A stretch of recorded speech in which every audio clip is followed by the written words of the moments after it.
Recording is on. So, hello, Tino. Nice to have you as my next and second interviewee as one of Eternity Foundation's grant receiver.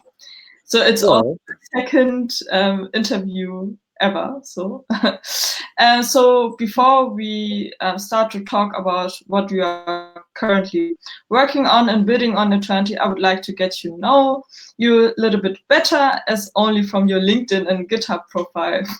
So yeah, I know this is the most average, but also still most exciting question. When and how did you get into software development and especially crypto? well, hello, first of all. Thanks for having me. I got into software development as part of my studies. I studied computer science in Dresden, Germany, and obviously part of that is developing software. And following that, I worked in research, building large-scale databases. This is also where I started using Erlang specifically. And then from there on, worked in various aspects of IT. Most of the time, always using Erlang as my tool of choice. And then a couple of years ago, 2 years ago, I got interested in specifically EOS, which is another blockchain project, also which was inspired by Ethereum. And from there on, I kind of found out about Eternity, what Eternity wants to do better than EOS and Ethereum and other blockchain projects. And just by chance, because I talked to a former coworker of mine, I got to know that he has been working on Eternity. So I got a little bit more insight in, how the development is going on, what the technical aspects are, kind of where they see the USP, and this from there on out, I got more interested, and we kept in touch, and so I'm kind of led to the here and now. Okay, so you mentioned the one person, it's Ulf Rieger, right? So because a little crypto bird has just told me, and also seeing his super nice recommendation on your LinkedIn profile, it just confirms that it has like Ulf Rieger. Just for the people to know, he is also one of our Eternity core protocol developer and working mainly on state channels. But yeah, that is right. I also knew quite a lot of the other core team members from previous work I've done, and that's also where I thought the core team is really good, really professional, and really insightful. So the project in itself must be going into the right direction. If that many really good people are working on it, so that got me excited. Great to hear. So what would you say, what are your personal strengths and which are the most epic blockchain challenges for you personally? A strength of mine is probably that I'm both interested in the technical aspects of software development, the geeky parts, as well as communication of results and being in touch with the user, and kind of trying to bridge that gap. So I enjoy working in teams. I enjoy communicating outside of the software development process. And I think I can help in that respect most of the time. To the second part of your question, where do I see the challenge? Is that right? Yeah, exactly. The most epic ones, like the epic ones. Yeah. So for my personal experience, so I've been interested in multiplayer game backends specifically, massively scalable ones. And I always see this as a kind of problematic kind of part of a game developer's toolchain, because you most of the time either have to build a huge backend yourself, or you rely on trusted middleware. And I would really like blockchains to succeed in that respect, that they can provide game developers, small-time game developers, with a trustless platform where they can, which they can use as a backend for gaming. This is also where state channels come into play, so I guess we'll talk about that later. Yeah, exactly. So this is all you always prepare so replies in my next questions. It's like we were a good team right now. So you have applied for a grant end of June this year, which got accepted by the Eternity Foundation. So yeah, you mentioned already. So what are you currently working on exactly, and what is planned to achieve in the next month? Because the grant was like for 6 months, all in all. Yes. Yeah, so the grant itself is twofold.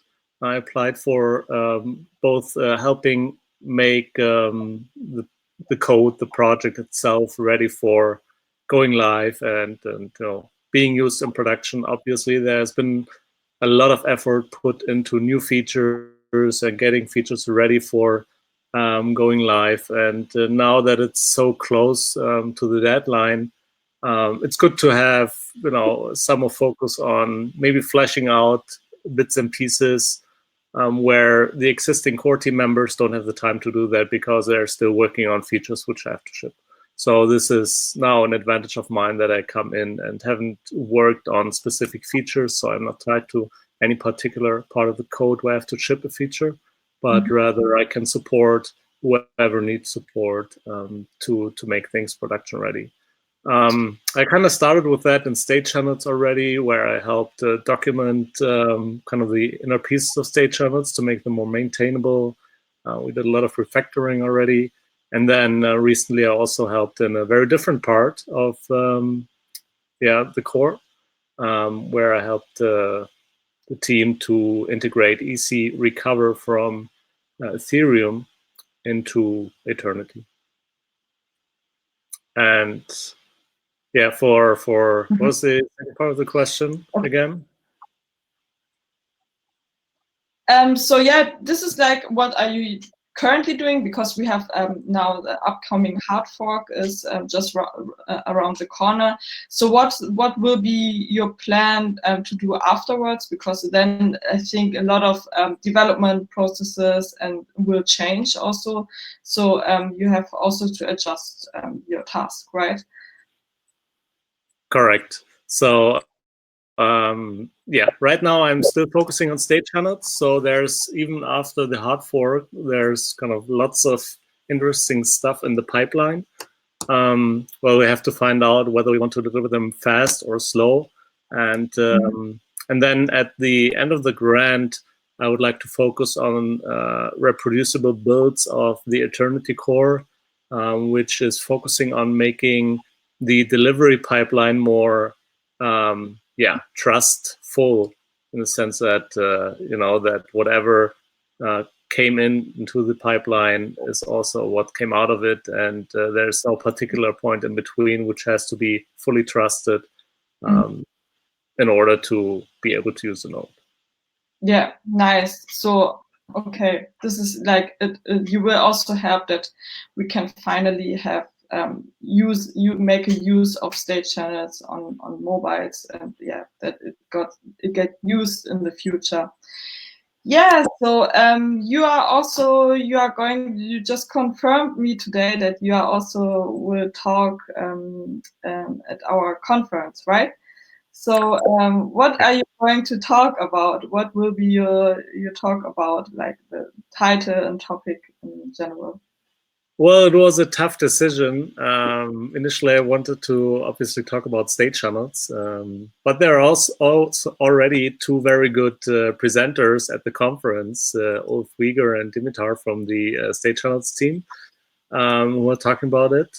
So I figured I just try to address kind of the developers who would like to get into core development.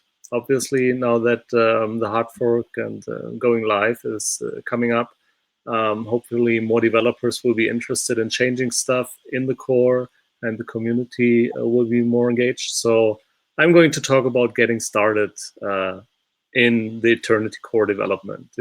Trying to give the viewer of the presentation the lay of the land.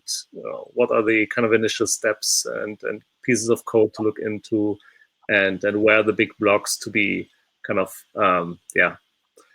to be aware of.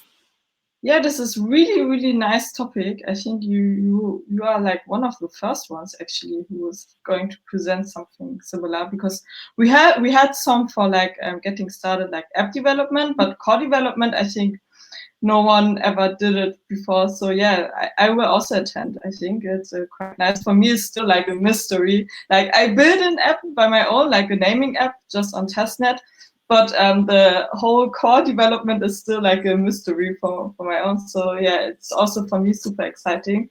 Good to hear that we have also this kind of, like, it will be more like interactive, or it's just like a presentation, a normal presentation. Well, I guess I start off, like with a normal presentation, and I actually had the same thought as you just described. There's lots of getting started information for app developers, but not as much for core development. So that's my intention, to kind of open that up for the community a little bit. But yeah, in the end of the talk, I'll probably have a Q&A to kind of see whether there are any open points or not. And I'll probably follow up with a more extensive guide as well after the conference, to kind of, bridge the gap. To make it sustainable. This is super nice. Okay, one last question. Are you still making some time up for playing basketball? I just saw that you have been coaching 2 basketball teams voluntarily for 4 years. And side note, I've been playing basketball also in my youth for 2 years. But I was super bad, and I was kept in after almost every session by my coach. So then at some point I stopped it and gave it up. So yeah. That's sad to hear, though. Yes, I do play, but right now it's a summer break as well, so there's not as much basketball going on except for street ball. Okay, but cool to hear. So yeah, I think that's it. It was really nice to talk to you for the first time, actually, like face to face.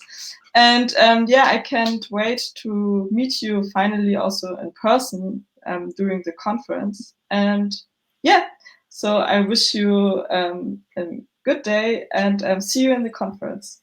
Well, thank you very much for having me, and I'm looking forward to the conference as well. Thanks. Bye. Bye-bye.